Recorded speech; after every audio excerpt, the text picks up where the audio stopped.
ఆదామునందు అందరూ ఎలా మృతి పొందుతున్నారో, మరణం అందరికీ వచ్చింది ఆదాము నుంచి, అలాగనే క్రీస్తునందరూ అందరూ బ్రతికింపబడతారు. ఇక్కడ వరకు అందరూ అనేసరికి అందరూ అనుకునేరు. తర్వాత చెప్తాడు ఇప్పుడు అసలు విషయం.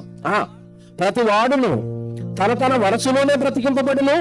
ప్రథమ ఫలము క్రీస్తు, తర్వాత క్రీస్తు వచ్చినప్పుడు ఆయన వారు బ్రతికింపబడుతురు. ఇది అండర్లైన్ చేయండి.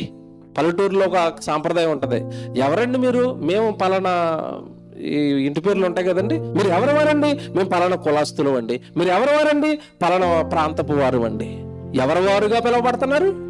ఇంటి పేర్లు వారిగా, ఎవరి కులాల వారిగా, ప్రాంతాల వారిగా ఇలాగ పిలువబడడానికి ఇష్టపడుతున్నారు తప్ప నేను క్రీస్తు వాడనండి. ఆయన జీవితం చూడండి ఎంత బాగుందో చెప్పుకోవడానికి.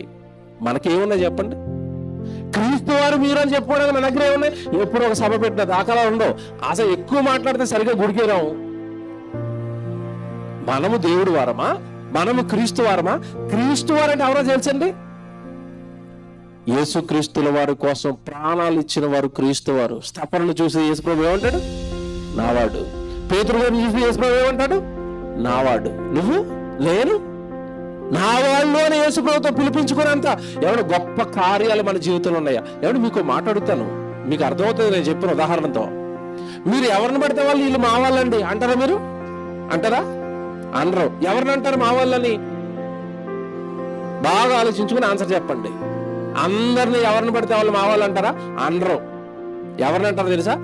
స్టార్టింగ్ లో తెలియక మా అక్కోళ్ళు మా వాళ్ళు, మా అన్నయ్యోళ్ళు మా వాళ్ళు, మా బామ్మర్ది మా వాళ్ళు, మా మేనల్లుడు మా వాళ్ళు, వీళ్ళు మా వాళ్ళు మా వాళ్ళు మా వాళ్ళు అని చెప్పిన నువ్వు, నీకు ఏదో కష్టం వచ్చి విజయవాడ పెద్ద హాస్పిటల్లో పడ్డావు. ఆ పెద్ద హాస్పిటల్కి ఎవరు వస్తే వాళ్ళు నా వాళ్ళు, బామ్మర్ది రాలేదండి, ఆడు నా ఓడు కాదు, ఆడికి నాకు కచి అన్నవా? అన్నవా లేదా? అంటే నీకు కష్టం వచ్చినప్పుడు నీ కష్టాలలో పాలు పంపులు పొందేవాడు నీ దగ్గరకు వచ్చేవాడు నీవాడైతే, నువ్వు యేసు ప్రభు వారిగా మారాలంటే నువ్వేం చేయాలి? ఏం చేసావు? ఏం కష్టపడ్డావు? నీ శ్రమ ఏముంది దేవుడి కోసం? బాగా ఆలోచించుకోండి నేను చెప్పేవి.